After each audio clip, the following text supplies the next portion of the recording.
PLDT, the Army errors are really screaming out at you. That's right. You can see that the attacks 7 and 8, mababa yan for this kind of game because of defense. As you can see, PLDT 4 block points. At itong Philippine Army with the single block point. So depensa makikita natin sa PLDT nag-work in the first set. Aces, meron pa silang 3 bonus points. And yung errors, marami na nga yung 7 for PLDT. Pero tignan mo naman ang Philippine Army, 11 errors in that first set. So it's just too much. Too much errors from Philippine Army. I think they were bothered too early on by perceived calls and missed calls against them. They were bothered by the fact they couldn't get them, and it affected them, I think. Well, I guess hanggang dulo. Sayang, nakahabol sila towards the end of the set, but ang maganda rito, mukhang nakukuha na nila yung rhythm nila in the end of that first set. So, tignan natin kung work na to for Philippine Army in this second set. Dahil diba nung umpisa, ayan, hindi natin nakikita yan Wala sa umpisa yan. Yung ganyang powerful quick hit nitong si Dindin Manabat. Boy, that is a spike that is definitive, and it found its open space. Army ahead, 1-0. In fact, Manabat just scored 1 point in the first set. And along with Bautista, Gonzaga with 3 at itong si Balse with 4 points. Sa kabila, Valdez with 5. Santiago with 3. PLDT Home Ultra Fast LTE for a happy family with speeds up to 10 Mbps. Monthly internet for as low as 999 pesos. Combination! Si Rachel hindi pa rin makadeliver. Paano, ha? Boom! Boom! Salak choosing her spots. Sister Act! Na-miscalculate ni Dindin yung tangkad ni Jaja. Hello! Sabi niya, ate! Ate! Pag dalawa, nagsasagutan sa depensa at opensa. Salak. Oh, nice try by Eliza Valdez. Hindi lang mayangat. And Jaja is apologetic to Roger Garret. She should have finished the point earlier. That's right. And you see how quick kasi, yung ang daming ad-libs na nangyayari. Because ang bilis ng exchange. I think the key in the finals is how well you adjust. Yes, and yung kabilis. How fast you adjust and yung bilis na, yung quick thinking. Ruby hoping for a call, didn't get one. Block! Napakahirap pag nandyan si Jaja. Santiago sa harap. You know, these guys are so pressured to win. They're worrying about the officiating. Just play on, guys. To all. They just want every point. Ganun ka-importante yung just feel na sa kanila, napaka-importante na isang puntos. Oh, nice. Pinago. Sino ba yung naglululog? Jumalin! Jovany Gonzaga on that cross-court hit. Nagatanaw sa atong subong about taong gidaw. Ultra fast bike. Dasig gid. Ultra fast LT for a happy family. PLDT Home Ultra. Saka she got that ball almost in the middle, pero nalagyan pa niya na angulo. Yan ang maganda sa yun, sa nimble body ni Jovelyn Talagang close to the net ng abutan. Huli si Gretchen. Soltones. Solid block coming from the Philippine Army. Again, just to remind you, in game 1, the first set was taken by PLDT 25-13, but they lost the next 3 all close, 25-23, 27-25, 25-22.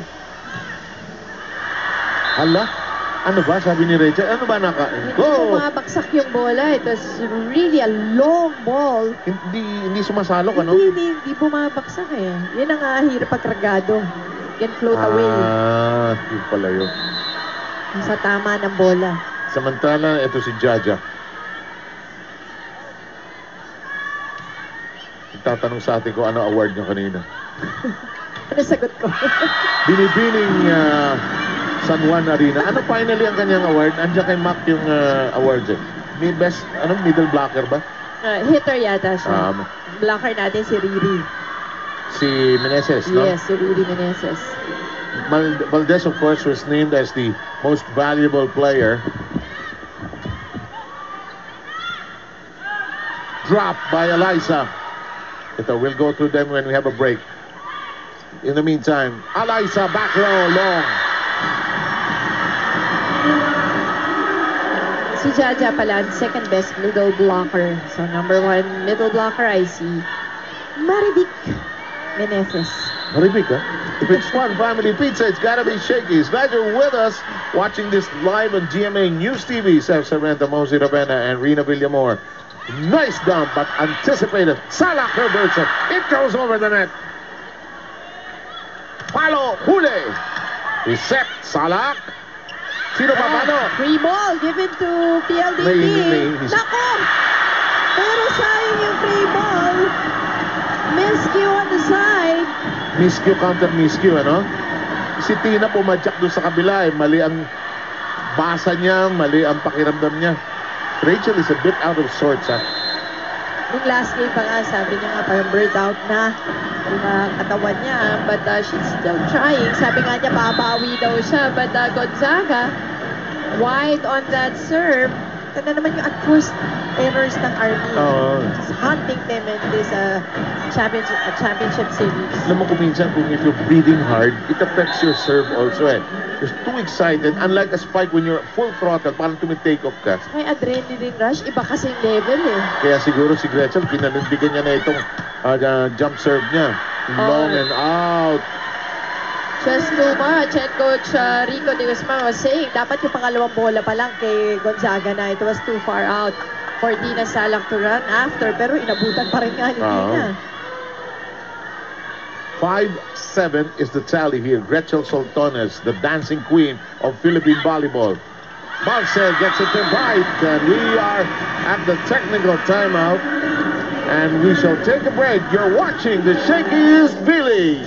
Dito lang sa magaling na Rina Villamor. Salamat sa iyo. Let's talk about the Philippine Army team dahil para nga sa kanila, they are the team want to win this whole game dahil sabi sa kanila ni Coach Rico de Guzman, kung mananalo sila sa larong ito, magkakaroon sila ng 1-week break. Pero kung matatalo daw sila, tuloy-tuloy yung kanilang pag-i-ensayo considering nasasali din sila dun sa upcoming Cagayan Friendship game which is sometime June. According to Coach Rico, they cannot prolong their agony anymore. That's why it's important for them to focus harder sa larong ito. They need to minimize their unwanted errors rather, at kailangan din yung sama-sama sila sa paglalaro nila and to play as a team more. Now, sabi dito ni Tina Sala, kailangan daw magkakasama sila sa hirap at sa ginhawa. At sinabi din niya, they have to play more energetic than the PLDT team at kailangan kasi makuha nila yung momentum nila sa larong ito. 7 They need energy to stop a really pumped up Eliza Valdez, who now scores off the double block. It is currently 6-9. Watch this. This is so powerful that even went through a triple block. Ganon kalakas yung palo ni Eliza Tatlong malaking Valdez. tao yung si Nene, si Dindin, And fearless, at si Tina. napaka-fearless ni Eliza, ha, na she even challenge. Hindi na niya tinrumble, hindi off the block, wala. Really challenge the blockers. Gusto ko itong takbo ni Dindin na yan. Ito running, tapos pagka-score niya, tatakbo siya ng wala akong pakialam. 10-6 ang count natin. Ba't nandito si Noel Zarate? Aabot ito ng 10 set pagka ganito. Paalisin mo. Empake. Alis dyan. In the meantime, Salak. Oh, Santiago on the running hit. And Dindin is simply unstoppable in the second set. And Roger Gorayev needs a solution to stop the older and probably shorter. Yes, he's shorter. Let's listen in. Good, pag nakahayaan. Pag si Dindin, bantayan nyo na si Dindin. Bantayan mo itong kuya si Rachel. Bantayan nyo rito si Dindin. Pabayaan nyo si Rachel itong kay kuya. Huwag nyo problemahin nyo nandun sa Dindin. Dahil yung running ni Dindin, yan yung pagkakapatay. Yun ang bumubuhay sa kanila eh.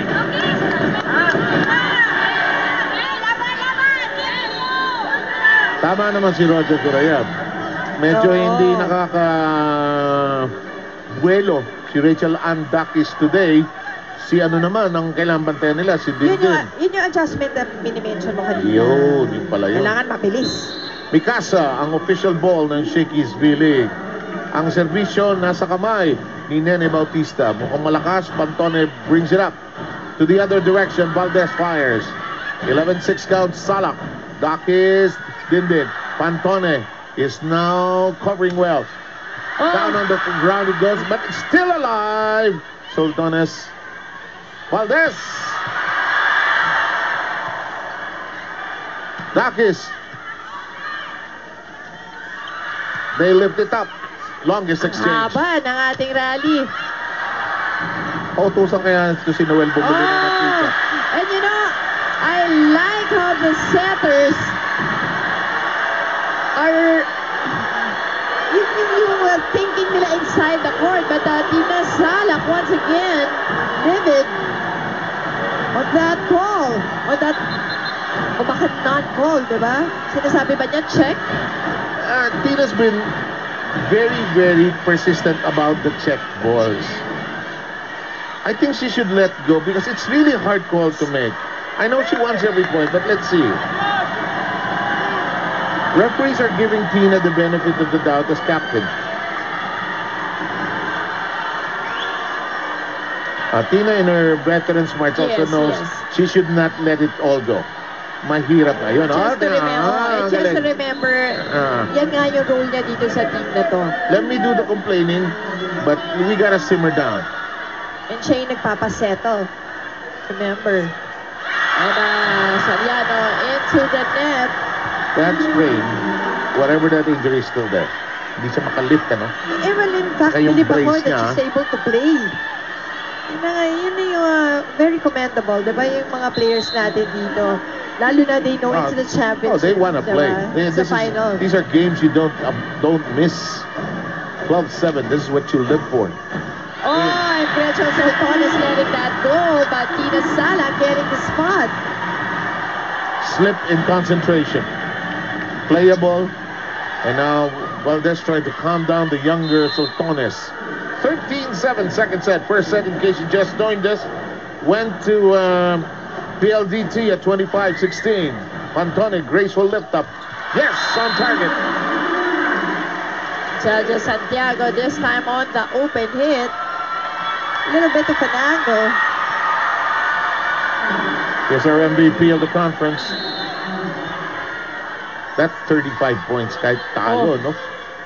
Ano parang ang dali-dali na kay Eliza to get that 20-something points. In fact, inaakit niya pa ng another notch, di ba? Another level. Diba, kung minsan gagawa yan, 20 points, third set pa lang. Alam mo nga, abot ng fourth.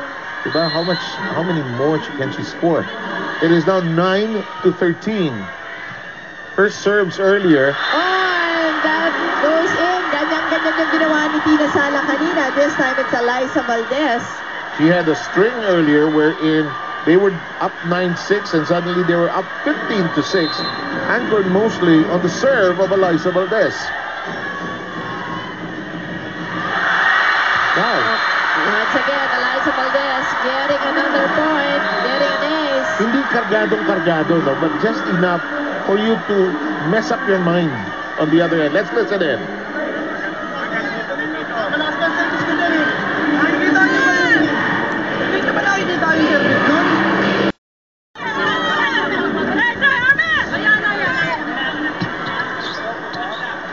Tingnan mo, yung bali ng kamay, ha? Kargado Kita mo nagsizigzag yung bali ng bola. kamay, ha? Humala Tingnan mo, na curve. watch the hands. Ha? Boom! No, yung pagkurba ng kamay, oh. Yun nga yung sa impact yan yung how you